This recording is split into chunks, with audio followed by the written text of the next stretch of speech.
ওগো আমার স্বামী মাথার মনে ননের দ্বারা আপনি আমার নিকটে আসার পরে এভাবে কেন কান্না করতেছেন? আপনার দুই চোখ দিয়ে কেন পানি পড়ে যায়? হযরতে আব্দুল্লাহ ওই সমাতে বললেন, ওগো আমিনা, তোমার নিকটে একটি আরজি নিয়ে এসেছি।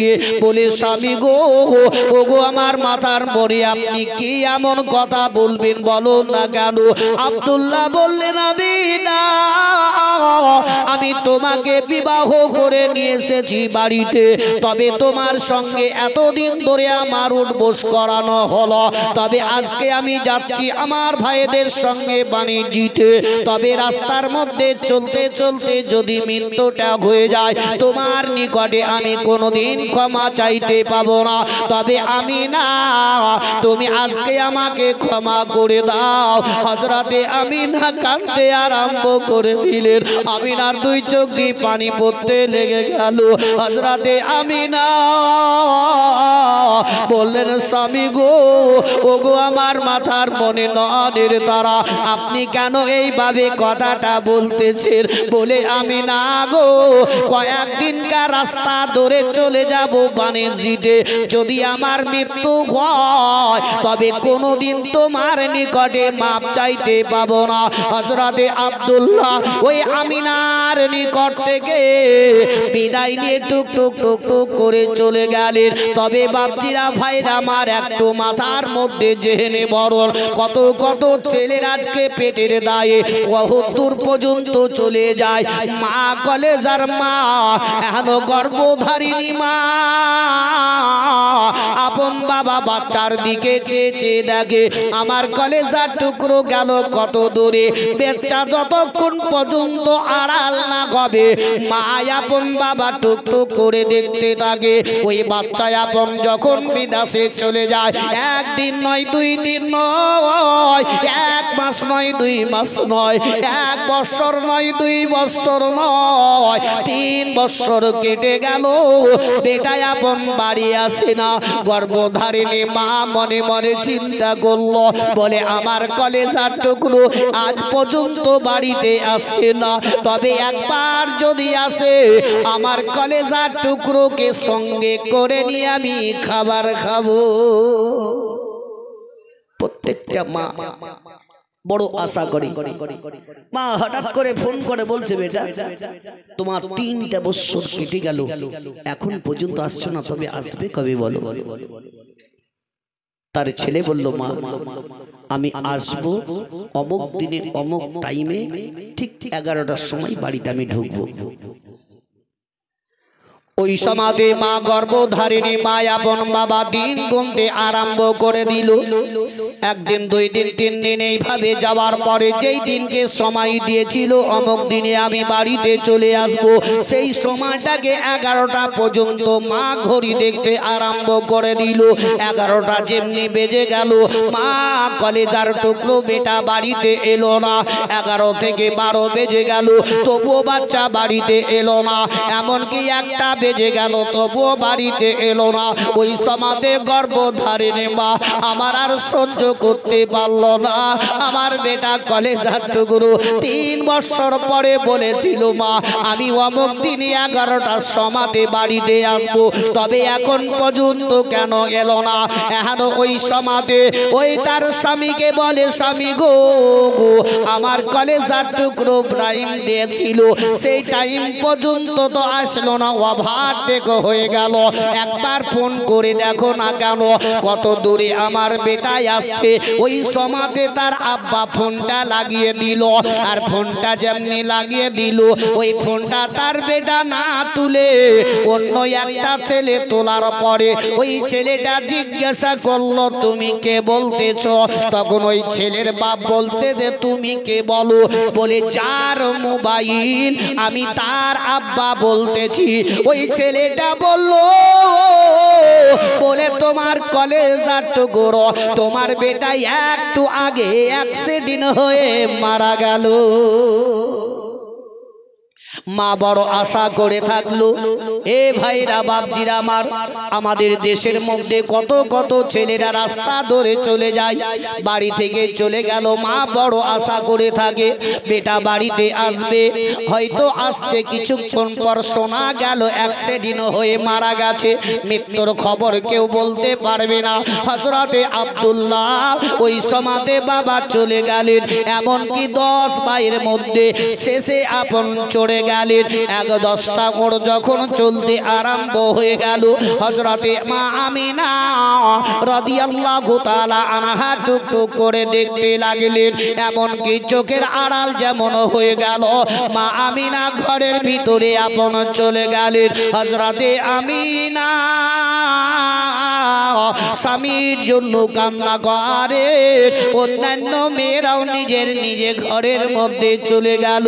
এরা কয়েকদিন বাণিজ্য করার পরে তারা আপন সব দেশ থেকে আবার মক্কার দিকে যেমনি রওনা হয়ে যাবে, ওই সময়তে আব্দুল্লাহ আর আব্দুল মুত্তালিবের বড় ছেলে হারিস আপন একখানা চিঠি লেখার পরে আপন কাশিদের দ্বারাতে মক্কা নগরে পৌঁছে দেওয়া হলো। বলে আব্বা গো, আমরা অমুক দিনে অমুক টাইম বাড়িতে আমরা পৌঁছে যাব। চিঠিখানা পড়ার পরে প্রত্যেকটি নারীর দরজাতে আব্দুল মুত্তালিব খবর দিয়ে দিলেন। সমস্ত নারীরা, ওই মেয়েরা নিজের ঘর গোলাকে ফুল সজ্জা দিয়ে সাজাতে আরম্ভ করলো। স্বামী আসছে 4-5 দিন পরে বাণিজ্য করে ঘর বাড়িকে সুন্দর করে রাখি। আমাদের দেশের মা বোনেরা আপন যদি স্বামী বিদেশ থেকে ফোন করে দেয়, দেখবেন ঘর বাড়িকে সুন্দর করে সাজায়, কিন্তু হযরতে আমিনা রাদিয়াল্লাহু তাআলা আনহা আল্লাহ দরবারে বলেন, আল্লাহ গো, আমার স্বামীকে যতক্ষণ পর্যন্ত আমি চেহারা না দেখব, আমি ঘর কখনোই সাজাবো না। জোরে বলো। আমিনা বলছেন, আমার স্বামীকে যতক্ষণ পর্যন্ত না দেখব, আমার ঘর কখনোই সাজাবো না। প্রত্যেকটা মেয়েরা নিজের ঘর বাড়িকে খুব সুন্দর করে সাজিয়ে রাখলো। এহারও হযরতে আব্দুল্লাহ এবং হারিস আরো নবী মুস্তাফার অন্যান্য চাচারাও সবাই চলতে আছি। এমনকি আবুয়ার পাহাড়ের নিকটবর্তী যেমন হয়ে গেল, ওই সময়তে আব্দুল্লাহর পেটে একটু বেদনা উঠলো। জোরে বলো সুবহানাল্লাহ। এখন এখানে বহুত এর মধ্যে আরো কথা ঢুকিয়েছে যে আমার পূর্ব বক্তা খুব সৌন্দর্যভাবে আপনাদেরকে বুঝিয়েছেন। তবে হযরতে আব্দুল্লাহ ওই সময়তে যখন পেটের মধ্যে বেদনা উঠলো, ওটের উপর থেকে নিচে পড়ে গেলেন। আর আব্দুল্লাহ ওই সময় একটা ডাক দিলেন, ভাই হারিস একটু দাঁড়িয়ে যাও। দাঁড়িয়ে গেলেন। চট করে আব্দুল্লাহর কাছে এসে বলছে, ভাই তোমার এই অবস্থা কেন? চলো উঠো। ওই সমাধি আব্দুল্লাহ আপন বলতে লাগলেন, বলে ভাই হারিস গো, আমার মনে গাওয়া দিচ্ছে আমি আর কোনোদিন মক্কা নগরে যেতে পারবো না। তবে একটাই কথা শুনে নাও, আমার আমিনা আমার রাস্তাটা চেয়ে দেখতে থাকবে। তবে আমার আমিনাকে কোনো তোহফা আমি দিতে পারলাম না। তবে এই খালি ওটখানাকে আমিনার ঘরের দরজার দিকে হাঁকিয়ে দিবে, যাতে আমিনা বুঝতে পারে আমার স্বামী আমার জন্য এটাই তোহফা পাঠিয়েছে। হযরতে হারিস ওই সমাধে আপন বলতে লাগল, বলে ভাই শোনো গো, তোমাকে যদি মক্কা নগরে না নিয়ে যেতে পারে, তবে আব্বার নিকটে আমরা কি বলে জবাব দিব? হয়তো আমরা মিথ্যাবাদী হয়ে যাব, আমরা তার কাছে আমরা খারাপ হয়ে যাব। হযরতে আব্দুল্লাহ বললেন, বলে ভাই হারিস গো, যাও আমার আব্বাকে খবর দিয়ে দিবে, তার পেটের মধ্যে মধ্যে বেদনা উঠেছে বলে তাকে আমরা নিয়ে আসতে পারিনি। হযরতে হারিস বাবা তারা 9 ভাই আপন চলে গেল। প্রত্যেকটা নারীরা আপন নিজের নিজের স্বামীকে দেখার পরে তারা খুশি আনন্দিত হয়ে গেল। হযরতে আমিনা দেখছেন কি খালি ওটা আমার দরজার সামনে চলে আসতে লাগল। হযরতে আমিনা ওই খালি উটখানা দেখে ঘরের ভিতরে গিয়ে ফুফড়ে ফুফড়ে কেঁদে কেঁদে আল্লাহকে বলে, ওগো আল্লাহ আমার স্বামীকে বিদায় নিয়ে চলে গেল, আর কোনোদিন আমি দেখতে পাবো না। আমি অল্প বয়সে স্বামী হারা হয়ে গেলাম। হযরতে আমিনা রাদিয়াল্লাহু তাআলা আনহা এই বলে কান্না করতেছিলেন। আর এমন সমাজে আব্দুল মুত্তালিব হারিসকে আপন জিজ্ঞাসা করতে লাগলেন, বলে বেটা হারিস রে, আমার বেটা আব্দুল্লাহ কোথায় বলো? তোমরা কোন জায়গাতে ফেলে এসেছো বলো? কোথায় তোমরা তাকে মেরে ফেলেছো একবার বলো না কেন?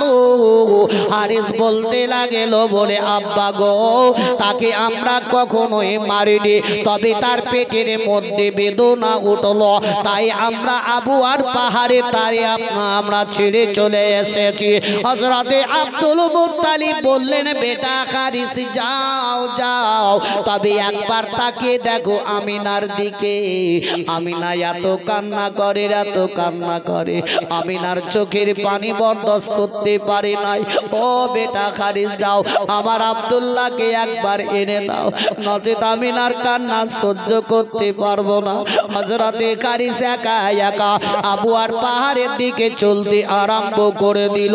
এমনকি রাস্তায় চলতে চলতে চলতে আবু আর পাহাড়ের নিকটবর্তী যেমন হয়ে গেছে, কয়েকজন ব্যক্তিকে মাথায় টুপি লাগিয়ে তারা রাস্তা ধরে হাঁটতেছিল। তাদেরকে জিজ্ঞাসা করা হলো, বলে তোমরা যাবে কোন জায়গাতে বলো? হারিসকে তারা বলল, শোনো গো, তবে একটু আগে তুমি চলে যাও। কি কারণে আমরা যাই?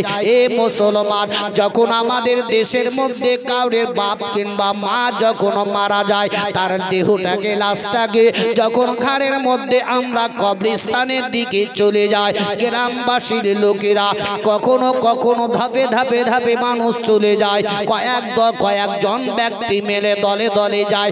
ওই রকম বাপজিরাই আমার হারিস যেমনি একটু আগে চলে গেল, দেখছে আর কয়েকজন ব্যক্তি তারাও ঘেটে ঘেটে যায়। ওই সমাজে জিজ্ঞাসা করা হলো, বলে তোমরা কোন জায়গাতে যাও? বলে একটু আগে চলে যাও, ওই জায়গাতে গিয়ে গিয়ে তুমি বুঝতে পারবে। হযরতে হারিস বাবা আপন ওই খুদ জায়গাতে যেমন হাজির হয়ে গেল, দেখছে কয়েকজন ব্যক্তি আপন বাবা একটা দেহকে নিয়ে চারিপাশে দাঁড়িয়ে দাঁড়িয়ে দাঁড়িয়ে দেখতেছিল। হারিস আপন জিজ্ঞাসা করলো, বলে এখানে তোমরা এই জায়গাতে কি করতেছো বলো? এখানে এই লাশটা কার একটু বলতে পারো? তারা বলল, আমরা বলতে পারবো না। বলে কেন বলতে পারবে না? বলে এই লাশটা বহুত দিন থেকে পড়ে আছে, তাকে মাটি দেওয়ার জন্য আমরা একত্র হয়েছি। হারিস আপন বলল, মুখের কাপড়টা একবার খুলে দাও, দেখি তাকে চিনতে পারি কিনা। যেমনি কাপড় খুলে দিল, দেখলো তার ছোট্ট ভাই আব্দুল্লাহ ইহ জগৎ থেকে পর জগতে গমন করে গেছে। হযরত আব্দুল্লাহ গেলেন, বিশ্বের নবীর পিতা আব্দুল্লাহ চলে গেলেন। মা আমিনা রাদিয়াল্লাহু তাআলা আনহা স্বামীর জন্য কান্না করছেন। বাপজি ভাইরা আমার, কত কত আজকে মা বোনের স্বামী চলে গেছে। কি ভাই, কত কত ছেলের স্ত্রী চলে গেছে, কারোর বাপ গেছে, মা গেছে। প্রত্যেকটা মৃত্যু ব্যক্তি সকলেই তারা বড় আশা করে আছে যে আজকে আমার পৃথিবীর দুনিয়াতে আমার স্বামী বেঁচে আছে, আমার জন্য দোয়া করবে, দান খায়রাত করবে। কত কত ছেলেরা বড় আশা করে আছে যে আজকে পৃথিবীর দুনিয়াতে আমার মা বাপ বেঁচে আছে, আমার জন্য দোয়া খায়র করবে, নামাজ পড়ে আমার আল্লাহর দরবারে দোয়া করবে, এমনকি আমার জন্য দান খায়রাত করবে। কত কত কত মা বাপ তারাও কবরে বড় আশা করে আছে না নাই বলো প্রত্যেকটা। কিন্তু আজকালকার ছেলেরা বুঝলেন যেমন বাবা মরে গেল কবর তো আমাদের যাওয়ার দূরের কথা, আমরা দান খায়রাত করি বা কতটুকু, মিলাদি তো বাড়িতে করি না, তো কি দান করবো ভাই? দান চাইবো না আপনাদের কাছে, পালাই না বুঝলেন। মনে করছেন কি বলছে ওদিকে দিয়ে আমাদের কাছে চাইবে তা নয়, ভয় করিয়ে না, যেটা নামার তো নিয়ে নিয়েছে।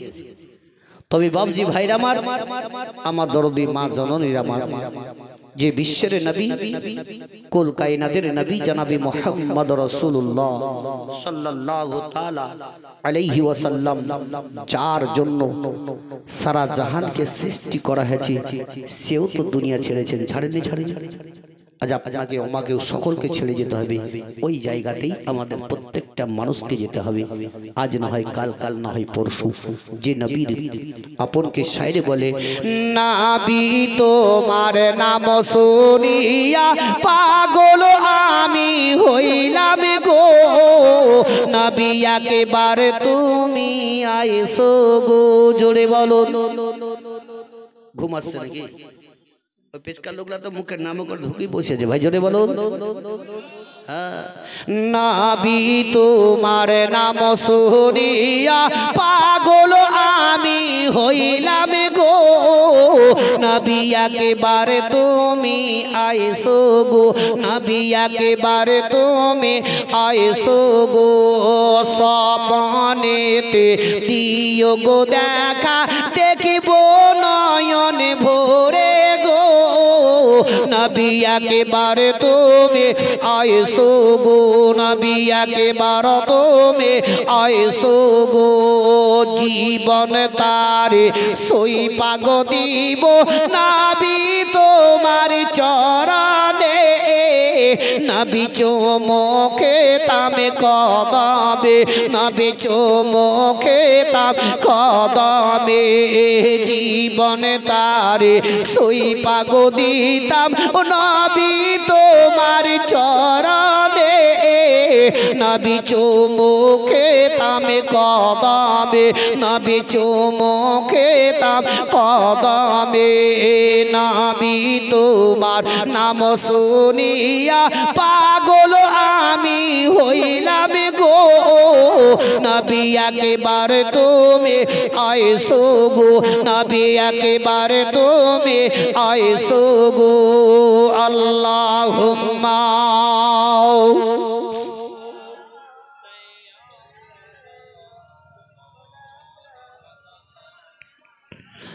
وعلى آل سيدنا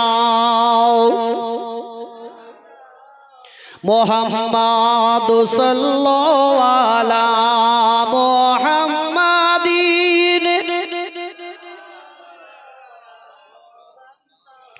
हरदम जबान से निकालो पागुना में मोहम्मद, हरदम जबान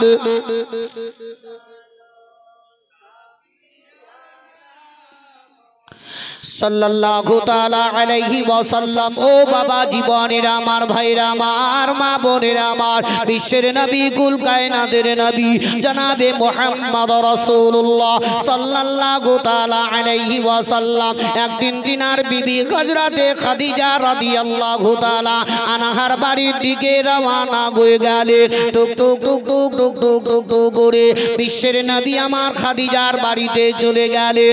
দেখছেন তো হযরতে খাদিজা রাদিয়াল্লাহু তাআলা আনহা বিছানায় পড়ে পড়ে, হযরতে খাদিজা বিছানায় শুয়ে শুয়ে অঝর নয়নে কান্না করতেছিলেন। খাদিজার দুই চোখ দিয়ে পানি পড়তেছিল। বিশ্বের নবী আমার ওই খাদিজার মাথার নিকটে আপন বসে গেলেন। হযরতে খাদিজা রাদিয়াল্লাহু তাআলা আনহা বিশ্বের নবীর মুখের দিকে তাকিয়ে দেখছেন, আর দয়ার নবী খাদিজার মুখের দিকে তাকিয়ে দেখেন। আল্লাহর নবী দয়ার মুস্তাফা আমার হযরতে খাদিজা রাদিয়াল্লাহু তাআলা আনহাকে জিজ্ঞাসা করলেন, ওগো খাদিজা বলো বলো তুমি এইভাবে কেন কান্না করো, তোমার দুই চোখ দিয়ে কেন পানি পড়ে যায়? হযরতে খাদিজা রাদিয়াল্লাহু তাআলা আনহা বললেন, ইয়া রাসূলুল্লাহ ইয়া হাবিবাল্লাহ নবী গো, আমার মনের মধ্যে গাওয়া দিচ্ছে গো, এবার আমি দুনিয়া থেকে বিদায় নিয়ে চলে যাব, আমার সময়টা ঘনিয়ে চলে এলো। দয়ার নবী আমার চোখ দুটো বন্ধ করলেন, নবী দুই চোখের কোণা দিয়ে পানি পড়ে গেল। দয়ার নবী আমার খাদিজার দিকে তাকালেন, বিশ্বের নবী বললেন, গো খাদিজা এই কথাটি মুখ দিয়ে আর বের করো না। হযরতে খাদিজা বললেন, ইয়া রাসূলুল্লাহ ইয়া হাবিবাল্লাহ নবী গো, আমার মনে তো গাওয়া দিচ্ছে গো, এবার আমি দুনিয়া থেকে বিদায় নিয়ে চলে যাব। ইয়া রাসূলুল্লাহ এই পৃথিবীতে কেউ বাঁচার জন্য আসেনি, সকলকে একদিন না একদিন যেতে হবে, যার যখন সময় হবে তাকেই তখন যেতে হবে। জোরে বলো কি ভাই, সময় হলে যেতে হবে না? যেতে হবে। তবে একটা কথা দেখেন, মানুষের আয়ু 60 থেকে 70, তাই না? আচ্ছা 70-এ এখানে বহুত মানুষ 40 বছর 30 বছর 50 বছর লোক আছে না নাই? আচ্ছা 70-এ যদি 40 বাদ দেয় থাকে কত? 30। এই 30টা বছর আপনার আয়ু আছে। এই 30টা বছরের মধ্যে কার কোন দিন কোন সময়তে মৃত্যু হবে কেউ বলতে পারবে? এখনো তো আমরা জালসা শোনার পর বাড়ি পৌঁছতে পারবো তার কোনো ভরসা আছে? আমারও তো ভরসা নাই কি বীরভূমে পৌঁছতে পারবো। তাহলে 30টা বছরের মধ্যে কার কখন মৃত্যু হবে কেউ বলতে পারবে না। তবে যে 40টা বছরকে অতিবাহিত করে দিয়েছেন, ওই 40টা বছরে আল্লাহ কি কাজ করেছেন বলুন, একবার ভেবে দেখুন। আপনি মনে করছেন আমার আয়ু এখন মেলায় আছে, না, আপনার আয়ু কমছে, বাড়ার দিকে নয়, কমের দিকে। 40টা বছর শেষ হলো, তবে আপনার 30টা বছর আয়ু আছে। তবে 30টা বছরে কিছু পরিবর্তন হওয়ার চেষ্টাটা করো। আল্লাহ তাবারক তাআলা যাতে আমাদের প্রত্যেকটা মানুষকে ঈমানের সহিত নিয়ে যাওয়া তৌফিক এনায়েত করুক। জোরে সকলে বলুন আমিন। আল্লাহ বলছেন, হাক্কা তুকাতিহি ওয়ালা তামুতুন্না ইল্লা ওয়া আনতুম মুসলিমুন, তোমরা অতক্ষণ পর্যন্ত মরিও না যতক্ষণ পর্যন্ত তোমরা পাক্কা মুমিন মুসলমান না হবে। কি ভাই, এরা যে উঠে উঠে পালাচ্ছে মনে হয় যে কি রাত নালাই হয়ে গেল নাকি? তবে যাই হোক, এখানে বিশ্বের নবীজি আমার হযরতে খাদিজা রাদিয়াল্লাহু তাআলা আনহাকে যখন বললেন, ওই সময়তে খাদিজা বলছেন, ইয়া রাসূলুল্লাহ কার কখন মৃত্যু হবে একমাত্র আল্লাহই জানে, তবে আমার মনে গাওয়া দিচ্ছে এবার আমি চলে যাব। হযরতে খাদিজা রাদিয়াল্লাহু তাআলা আনহা বললেন, ইয়া রাসূলুল্লাহ ইয়া হাবিবাল্লাহ নবী গো, আমার মনের মধ্যে যে আশাটা ছিল ওই আশাটার পূর্ণ আমার হলো না। খাদিজার দিকে তাকিয়ে নবী আমার বললেন, ওগো বিবি খাদিজা, তবে তোমার মনের মধ্যে কি এমন আশা ছিল বলো না কেন? খাদিজা বললেন, ইয়া রাসূলুল্লাহ আপনাকে যখন আমি বিয়ে করেছিলাম তার আগে আগে মক্কার ছেলেরা এত দেখতে সৌন্দর্য ছিল, তারা আমাকে বিয়ে করার জন্য আমার নিকটে প্রস্তাব পাঠিয়েছিল, তাদেরকে আমি ইনকার করে দিয়েছিলাম, তাদেরকে আমি বিয়ে করতে রাজি হই নাই। তবে একমাত্র ইয়া রাসূলুল্লাহ আপনাকে আমি বিয়ে করব, আর আপনার বিয়ে করে আমি সারা জীবন ধরে আপনার খিদমত করে যাব, তবে আর খিদমত করতে পাবো না। ইয়া রাসূলুল্লাহ ইয়া হাবিবাল্লাহ নবী গো, এহানো এমনকি যেদিনকে আমার যে সময় আমার মৃত্যু হবে, ইয়া রাসূলুল্লাহ যখন আমাকে কবরে নামাবেন, তবে ওই কবরে নামার আগে আগে একবার আপনি সর্বপ্রথম আগে আগে আমার কবরে আপনি নেমে যাবেন, আর আপনার পিঠখানায় একবার টেক লাগিয়ে দিবেন। আর যদি একবার আপনি টেক লাগিয়ে দেন, তবে আমার বেড়াটা পার হয়ে যাবে। ইয়া রাসূলুল্লাহ আমার ওই জানা কাফনের কাপড়, এমনকি আপনি আপনার নিজের মাথার পাগড়ি দিয়ে আমার কাফনের কাপড় তৈরি করবেন। আর যদি মাথার পাগড়ি না করেন, তবে আপনার শরীরের একটা কাপড় দিয়ে আমার কাফন করবেন, যাতে আমার বেড়াটা পার হয়ে যায়। আর খাদিজা বলেছিলেন, ইয়া রাসূলুল্লাহ ইয়া হাবিবাল্লাহ, নবী গো, মানুষ যখন ইন্তেকাল করে যায়, যখন আপন কবরস্থানের দিকে নিয়ে চলে যায়, ওই ব্যক্তিকে কবর দেওয়ার পরে তারা দোয়া খায়ের করে 40 কদম যখন কবরস্থান থেকে বেরিয়ে যায়, তখন দুইজন ফেরেশতা মুনকার নাকির হাজির হয়ে যায়। ইয়া রাসূলুল্লাহ তার কবরে সওয়াল করে, আর তাকে আপন জবাব দিতে হয়। তবে ইয়া রাসূলুল্লাহ আমারও ইন্তেকালের পরে যখন আপনারা আমাকে মাটি দিয়ে আপনারা চলে আসবে, তখন দুইজন ফেরেশতা আমার কবরে আসবে। ইয়া রাসূলুল্লাহ ওই সওয়ালের জবাবটা আমাকে দিতে হবে। খাদিজা বললেন, ইয়া রাসূলুল্লাহ ওই কবরের সওয়ালের জবাবটা যাতে আমাকে না দিতে হয়, কবরের সওয়ালের জবাবটা আপনি আমার দিয়ে দিবে। তাহলে দেখো, তাদেরও বিশ্বাস ছিল নবী কবরের খবর জানেন এবং কি কবরের সওয়ালের জবাবটা পর্যন্ত দিবে। জোরে বলো। আর শেষে বললেন, খাদিজা বললেন, ইয়া রাসূলুল্লাহ একবার বেটি ফাতেমাকে আমার নিকটে ডেকে দিন। ওই সমাজে হযরতে খাদিজা রাদিয়াল্লাহু তাআলা আনহা বাবা যেমনি বিশ্বের নবীকে আমার বলে দিলেন, সঙ্গে সঙ্গে আপন ডাক দিয়ে দিলেন ফাতেমাকে। হযরতে ফাতেমা রাদিয়াল্লাহু তাআলা আনহা তিনি চট করে দৌড়ে দৌড়ে দৌড়ে দৌড়ে এমনকি তিনার মা হযরতে খাদিজার নিকটে এসে হাজির হয়ে গেলেন। হযরতে ফাতেমা জোহরা রাদিয়াল্লাহু তাআলা আনহা বললেন, ওগো আমার আম্মা জান, কেন আপনি এইভাবে কান্না করতেছেন? আপনার শরীরটা তো অসুস্থ হয়ে আছে মা, আপনি শুয়ে থেকে যান, বাড়ির সমস্ত কাজকর্ম আমি ফাতেমা একাই করে নিব। হযরতে ফাতেমা বলছেন, মা তোমার শরীর তো অসুস্থ, তুমি আরাম করো, আমি সমস্ত বাড়ির কাজকর্ম আমি একাই করে নিব। হযরতে খাদিজা রাদিয়াল্লাহু তাআলা আনহা বললেন, ও বেটি ফাতেমা একবার তুমি আমার নিকটে এসো।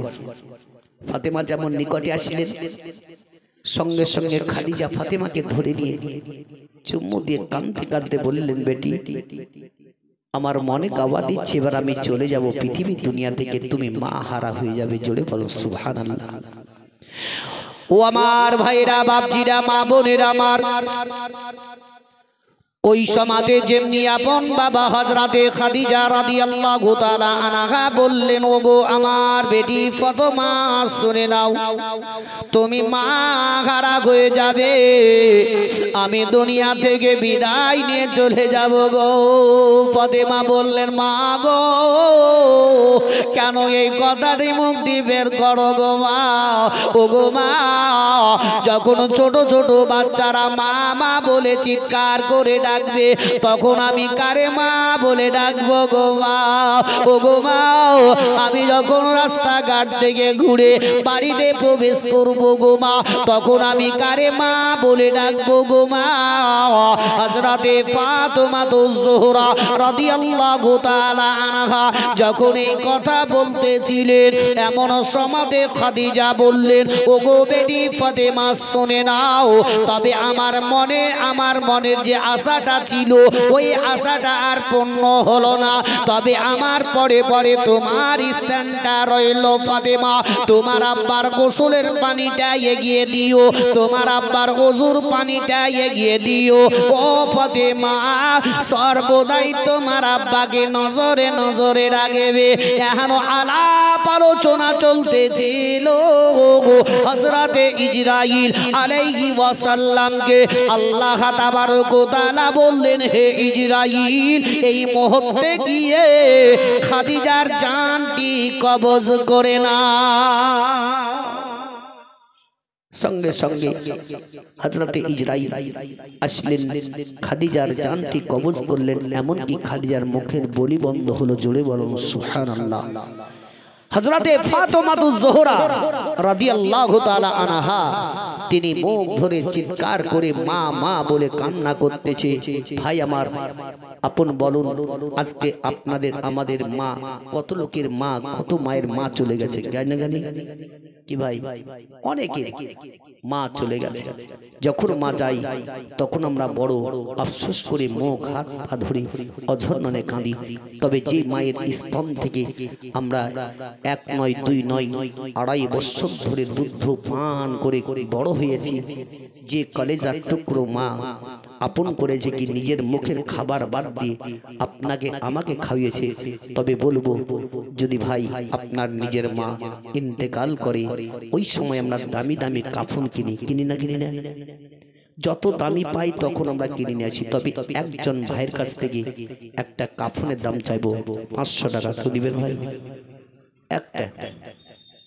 একজন ইনশাআল্লাহ যদি আপনার মাকে সত্য ভালোবেসে থাকেন, মায়ের নামে একজন ব্যক্তি 500 টাকা, বেশি খুব লম্বা চাইনি, 2000 3000 বলিনি, 500 টাকা হাত ছেড়ে বলো। নাম কি আপনার? সুবহানাল্লাহ। নারে তাকবীর, নারে তাকবীর। লাল মোহাম্মদ সাহেব 500 টাকার দাতা। সুবহানাল্লাহ। আল্লাহ রাব্বুল ইজ্জত ওনার দানকে কবুল করে নিয়ে মনের আশা যদি পরিপূর্ণ করে দেয়। সুবহানাল্লাহ।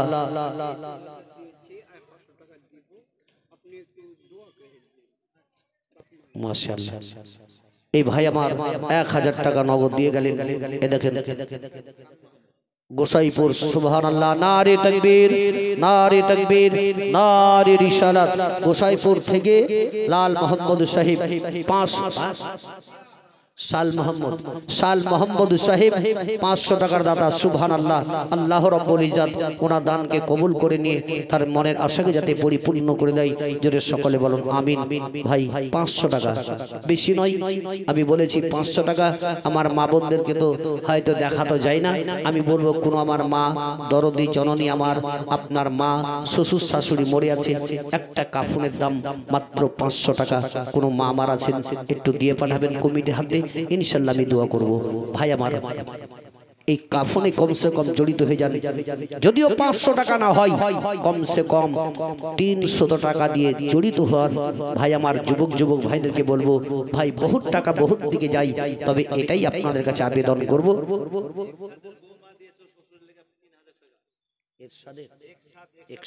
সুবহানাল্লাহ, একসাথে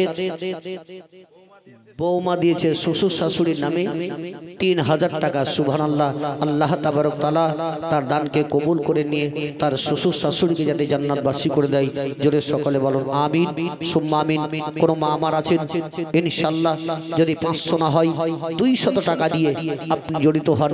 ভাই আমার একটি গজল পড়ব, এর মধ্যে খুব তাড়াতাড়ি দিবেন ভাই। আমি 2000 3000 কাউকে আমি খুব জবরদস্তি করে নয়, মাত্র আমি বলবো 200 টাকা। কেউ আছেন ভাই খুব তাড়াতাড়ি দিবেন ইনশাআল্লাহ। আমি আগে দিকে চলে যাব, আমার পরে পরে ইনশাআল্লাহ মুফতি সাহেব আসছেন, ওনার মুখ থেকে যথেষ্ট ভাবে শান্তি ভাবে একটা একটা করে বিশ্লেষণ করে আপনাদেরকে হাদিসের আলোচনা শোনাবেন। যে শায়ের আপন বলেন, জীবনে যার অন্তিম কালে আজরাইল আসিয়া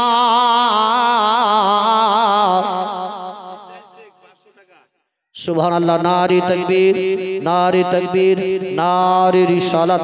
ইসরাইলি সাহেব 500 টাকার দাতা। সুবহানাল্লাহ। আল্লাহ রাব্বুল ইজ্জত ওনার দানকে কবুল করে নিয়ে তার মনের আশাকে যাতে পরিপূর্ণ করে দেয়, জোরে সকলে বলুন আমিন সুম্মা আমিন। বাপজি ভাই আমার, যদিও আপনারা না আছেন, 200 টাকা চেয়েছি। এই দেখেন, এ ভাইজি আমার, ভাই আমার 1000 টাকা তার আব্বার নামে দিয়েছে।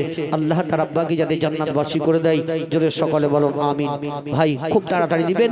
মায়ের আমার, যদি মায়েরা তো আসবেন না, তবে আমার কমিটি ভাইদেরকে বলবো আপনারা একটু ভিতরে যাবেন, ওনাদের কাছ থেকে যে যায় দেয় কমসে কম নিয়ে এখানে হাজির করবেন। ইনশাআল্লাহ ওনাদের জন্য আমি দোয়া করে দেবো। আল্লাহুম্মা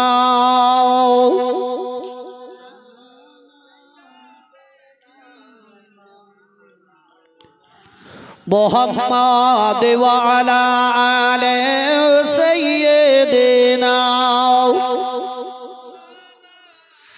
মুহাম্মদ সাল্লাল্লাহু তাআলা আলাইহি ওয়াসাল্লাম। বাবা জীবনের আমার, ভাইরা মা বোনেরা আমার, বিশ্বের নবী আমার হযরতে খাদিজা রাদিয়াল্লাহু তাআলা আনহার মুখের দিকে তাকিয়ে তাকিয়ে তাকিয়ে তাকিয়ে দেখতে লাগলেন। দয়ার নবী মুস্তাফা আমার ওই সমাতে সহ্য করতে পারলেন না। দয়ার নবী আমার চোখ দুটো বন্ধ করলেন। এমন কি নবী মুস্তাফা আমার যেমনি চোখ দুটো খুললেন, দয়ার নবীর দুই চোখে কোনা দিয়ে 2 ফোঁটা পানি পড়ে গেল। নবী আমার খাদিজার জন্য যদিও কেঁদেছিলেন, মহব্বতের সহিত কেঁদেছিলেন। আর আজকালকার আমাদের কাঁদুন, লোক দেখানো কাঁদুন, হয় না? কেউ দেখবেন বাড়ি ঘর টাকা পয়সা ভাগ বেশি লেওয়ার লাগি বেশি কাঁদে। এরকম মেয়ে ছেলেও আছে, ছেলেরা আছে খুব দরদ দেখে খুব কাঁদে, আরে আমার বাপ চলে গেল, কিন্তু বেঁচে থাকা গালিন বাপ মাকে ভালো করে দেখলো না, কিন্তু ভাগের দিকে তাকিয়ে বড় আফসোস কে বাপজি আমার মাত্র 100 টাকা দিয়েও এই কাফনের পয়সা দিয়ে জড়িত হওয়ার আমরা ইচ্ছা করি না। ভাই আমি বলবো, প্রকৃত সত্য যদি মায়ের সন্তান যদি হয়ে থাকেন, যে মায়ের স্তনে দুধ ঢুকিয়েছেন, কমসে কম 100 টাকা দিয়ে কমসে কম জড়িত হন। শেষ দোয়াটা আপনাদেরকে করে দিয়ে যাব, যে বিশ্বের নবী আমার হযরতে খাদিজা রাদিয়াল্লাহু তাআলা আনহাকে কবরে নামার আগে আগে বিশ্বের নবী কবরে নামলেন। এমনকি খাদিজাকে রাখার পরে মাটি দিয়ে দোয়া খায়ের করে চলে যাবেন, সাহাবীরা সব চলে গেলেন। কোন কোন কিতাবে লিখছেন কি বিশ্বের নবী আমার সেই খাদিজার কবরকে ধরে কেঁদেছিলেন। আবার কোন কিতাবে এটাও লিখছেন কি হযরতে খাদিজার কবরে মাটি দেওয়ার পর সমস্ত সাহাবীরা চলে গেলেন, কিন্তু বিশ্বের নবী ওখানে দাঁড়িয়েছিলেন। কেন ছিলেন? কি কবরে যে সওয়াল করবে ওই সওয়ালের জবাবটা দেওয়ার জন্য নবী আমার দাঁড়িয়েছিলেন। জোরে বলুন সুবহানাল্লাহ। ও আমার বাপজিরা ভাইরা আমার, দয়ার নবী মুস্তাফা আমার, আল্লাহর নবী দয়ার মুস্তাফা আমার, সুবহানাল্লাহ। দেখেন 100 টাকা দিয়ে গেছে, আল্লাহ তার দানকে যাতে কবুল করে নেয়, জোরে সকলে বলো আমিন। আল্লাহর নবী দয়ার মুস্তাফা আমার কবরটাকে ধরে ধরে আপন কান্না করতেছিলেন। এমন সমাদে ওই সাহাবীরা পিছন থেকে তাকিয়ে দেখছেন তো নবী আমার কবরটাকে ধরে কান্না করতেছিলেন। এমন সমাদে ওই সাহাবীরা আগে দিকে আর না গিয়ে দয়ার নবী মুস্তাফার নিকটে অবশ্যই আবার চলে গেলেন। আল্লাহর নবী দয়ার মুস্তাফাকে সাহাবীরা চারিদিকে পাকে পাকে ঘেরাও করে নিলেন। এমনকি সাহাবী একজন সাহাবী বলে উঠলেন, বলে ইয়া রাসূলুল্লাহ, ইয়া হাবিবাল্লাহ, নবী গো আপনি কেন কবরটাকে ধরে ধরে কান্না করতেছেন? আল্লাহর নবী বললেন, আমার সাহাবীরা আমি ওই কবরটাকে ধরে কান্না করতেছি একটাই কারণ গো, যেমনি আমি চলে যাই ওই সমাধে মাটিতে তারা আলাপ আলোচনা করতে লাগলো। বলে আর দেরি করো না, এই বাগার তাকে আপন পিছতে আরম্ভ করো। তাই আমি নবী মুস্তাফা আমি ওই মাটিকে চিপে ধরে নিলাম যাতে খাদিজাকে চিপতে না পারে। হে আমার ভাইরা, বাপজিরা, মা বোনেরা আমার, আজকে আমরা রক্তের গরম দেখাই, আজকে আমরা দেমাগে দেখিয়ে বেড়াই, আজকে আমরা টাকা পয়সার অহংকারে আমরা জমিনের উপরে আমরা ধাও ধাও করে চলতে থাকি। যেদিন এই কবরে যাবে আর ওই কবরের মাটিতে যেমন আপনাকে গম পিষে আটা করা যায় ওই রকম গম পিষা করে যখন পিষবে তখন আপনি বুঝতে পারবেন কবর কি জিনিস।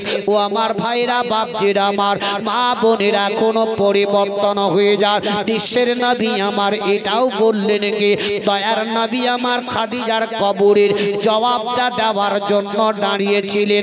আল্লাহর ফেরেশতা মুনকার নাকির যখন আসতে লাগলেন, বীজ আসমানে দাঁড়িয়ে গেলেন।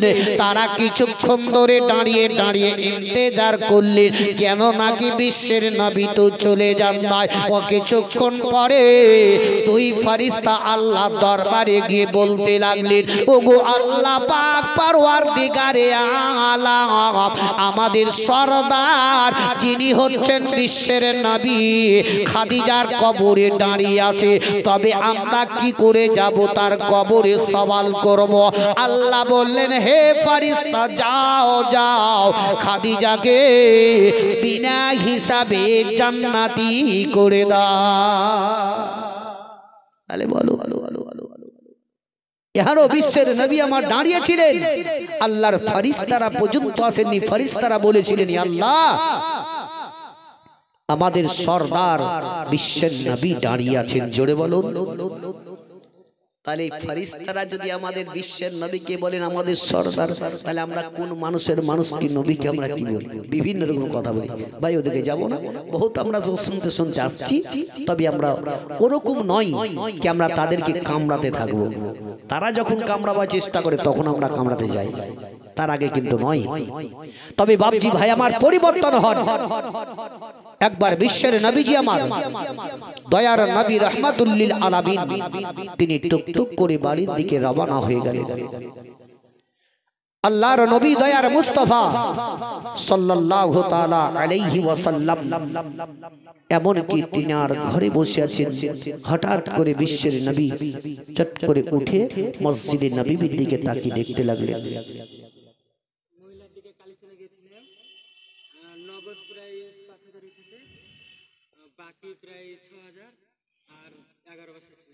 সুবহানাল্লাহ, নারে তাকবীর, নারে তাকবীর, নারে রিসালাত। মাবনদের তরফ থেকে নগদ ৫,০০০ টাকা এবং বাকি ৬,০০০ এবং ১১ বস্তা সিমেন্ট। সুবহানাল্লাহ। যে মা বোনের আমার শ্বশুর শাশুড়ি, ছেলে মেয়ে, স্বামী, মা বাপ, তাদের যারা ইন্তেকাল করে গেছে, আল্লাহ সকলকে দানের ওসিলায় যাতে জান্নাতবাসী করে দেয়, জোরে সকলে বলুন আমিন। সত্যিকারী দান যদি দিতে জানে তো একমাত্র মায়েরাই জানে। এই জন্য বলে কি, বাড়িতে যদি তোমার ছোট ছোট ছেলে মেয়ে থাকে তাদের হাত দিয়ে তোমরা ভিক্ষা দেওয়া করাও।